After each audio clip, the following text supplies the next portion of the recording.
తాకట్లో ఉన్న బంగారాన్ని విడిపించి ఆ రోజున మార్కెట్ ధర కట్టి మిగిలిన డబ్బును మీకు అందిస్తుంది కొమ్మూరి గోల్డ్.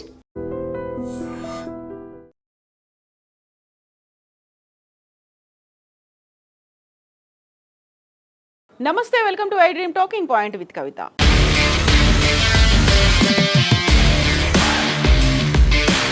తమిళ సినీ నటుడు తలపతి విజయ్ రాజకీయాలను బ్లాక్ బస్టర్ ఎంట్రీ ఇచ్చారు. నిన్న వెలువడిన 2026 తమిళనాడు అసెంబ్లీ ఎన్నికల ఫలితాల్లో ఆయన నేతృత్వంలోని తమిళగ వెట్రి కళగం టీవీకే పార్టీ సంచలన విజయం సాధించింది. తొలిసారి ఎన్నికల బరిలో నిలిచిన టీవీకే ఎవరూ ఊహించని విధంగా 108 స్థానాల్లో గెలుపొందింది. 234 స్థానాలున్న తమిళ అసెంబ్లీలో ప్రభుత్వ ఏర్పాటుకు అవసరమైన 118 సీట్ల మ్యాజిక్ ఫిగర్కు కేవలం 10 స్థానాల దూరంలో నిలిచి రాష్ట్ర రాజకీయాల్లో ప్రకంపనలు సృష్టించాడు విజయ్. ఈ ఎన్నికల్లో విజయ్ పార్టీ సాధించిన ఓట్ షేర్ సరికొత్త రికార్డును నెలకొల్పింది.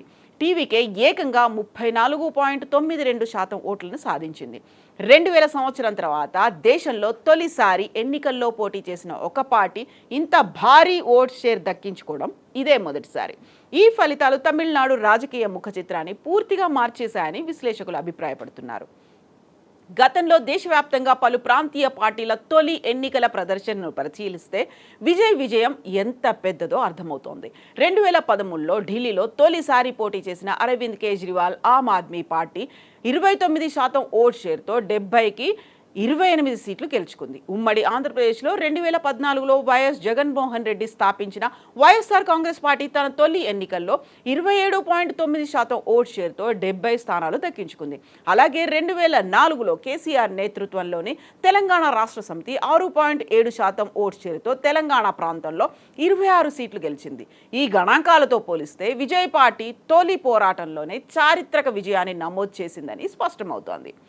ఎగ్జిట్ పోల్స్ అంచనాలను తలకిందులు చేస్తూ ఎన్నికల ఫలితాల్లో ఆసక్తికరమైనటువంటి అంశం వెలుగులోకి వచ్చింది. చాలా సర్వేలు విజయ్ పార్టీకి 0 నుంచి 6 సీట్లు మాత్రమే వస్తాయని అంచనా వేశాయి.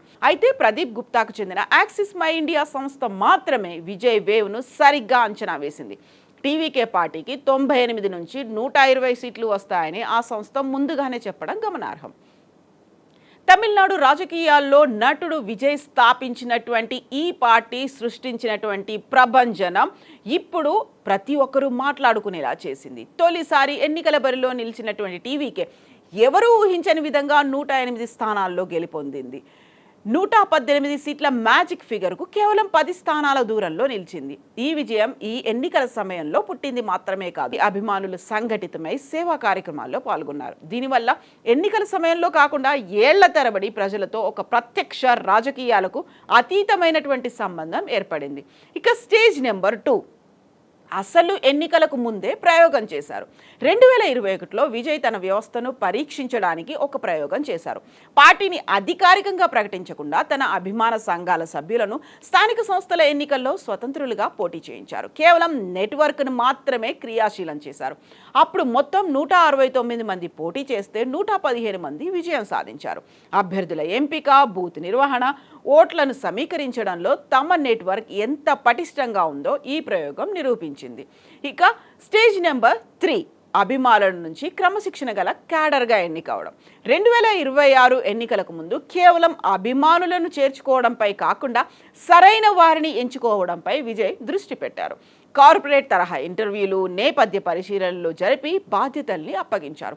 కేవలం అభిమానం ఉంటే సరిపోదు, క్రమశిక్షణ, పనితీరు ఆధారంగా వార్డు ఇన్ఛార్జీలు, బూత్ ఏజెంట్లు, నియోజకవర్గ సమన్వయకర్తలను నియమించారు. దీంతో అభిమానుల భావోద్వేగ బలానికి సంస్థాగత క్రమశిక్షణ కూడా తోడైంది. దశ నెంబర్ 4 సాంకేతికంగా మారిన విజిల్ గుర్తు. విజిల్ గుర్తును వేగంగా ప్రజల్లోకి తీసుకెళ్లేలా, సులభంగా గుర్తుపట్టేలా రూపొందించారు. ఈ గుర్తు కేవలం బ్యానర్లకే పరిమితం కాలేదు. మహిళలు తమ ఇళ్ల ముందు కోలం వేయడం అంటే ముగ్గులతో కూడా ప్రారంభించారు. దీంతో వీధులన్నీ విజయ్కు మద్దతుగా నిలువుటద్దం పట్టాయి. ఇది చూడ్డానికి సహజంగా అనిపించింది. దీంతో పాటుగా పక్కా ప్రణాళికతో కూడిన వ్యవస్థ కూడా పనిచేసింది. దశ నెంబర్ 5 ప్రచారం వెనుక పటిష్టమైనటువంటి నెట్వర్క్. ప్రచారానికి అవసరమైన యంత్రాంగాన్ని కొత్తగా నిర్మించలేదు. ఏళ్లుగా ఉన్న వాట్సాప్ గ్రూపులనే ప్రచారానికి ఉపయోగించారు. జెండాలు, రవాణా, ఓటర్లను పోలింగ్ కేంద్రాలకు తరలించడం వంటి పనులన్నీ వాలంటీర్లు చూసుకున్నారు. విజయ్ ఒకవైపు స్థానిక నాయకులతో సమావేశమై క్షేత్రస్థాయి సమాచారాన్ని తీసుకుంటూ, మరోవైపు అవినీతి, సంక్షేమం, యువత వంటి అంశాలపై సందేశాలను కింది స్థాయికి పంపిస్తూ వ్యూహాత్మ నియంత్రణను తన చేతుల్లోకి ఎంచుకున్నారు. దశ నెంబర్ 6, అనిల్ అనే ఒక ప్రత్యేక గుర్తింపు. ఈ ప్రస్థానంలో విజయ్ మద్దతుదారులకు అనిల్ అంటే ఉడతా అనే ఒక ప్రత్యేకమైనటువంటి గుర్తింపు తీసుకొచ్చారు. 2011లో విజయ్ ఏఐఏడీఎంకేకు మద్దతించినప్పుడు శ్రీరాముడు లంకకు వారధి నిర్మించే సమయంలో ఉడతా తన వంతు సహాయం చేసినట్టు తాము కూడా చిన్న సాయం చేస్తున్నామని ఆయన తండ్రి చంద్రశేఖర్ వ్యాఖ్యానించారు. దీని ప్రత్యర్థులు ఎగతాళిగా అనిల్ అని పిలవడం మొదలుపెట్టారు. కానీ కాలక్రమేణా విజయ్ మద్దతుదారులు దాన్నే గర్వంగా స్వీకరించి తమ గుర్తింపుగా మార్చుకున్నారు. చిన్న చిన్న శక్తులు ఏకమైతే పెద్ద విజయం సాధించవచ్చడానికి ఈ ప్రయాణం ఒక ఉదాహరణగా నిలిచింది. ఇక దీంతో పాటుగా విజయ్ తాను పోటీ చేసినటువంటి 2 నియోజకవర్గాల్లో భారీ మెజారిటీతో గెలిచారు. పెరంబూరు నియోజకవర్గంలో విజయ్ తన సమీప ప్రత్యర్థి డిఎంకే అభ్యర్థి ఆర్డి శేఖర్పై ఏకంగా 53,715 ఓట్ల భారీ ఆధిక్యంతో గెలుపొందారు. ఈ ఎన్నికల్లో విజయ్కు 1,20,365 ఓట్లు వస్తే శేఖర్కు కేవలం 66,650 ఓట్లు పోలయ్యాయి. ఇక్కడ పీఎంకే అభ్యర్థి 3వ స్థానంలో నిలిచారు. అదేవిధంగా తిరుచిరాపల్లి ఈస్ట్ నియోజకవర్గంలో విజయ పరంపర కొనసాగించారు.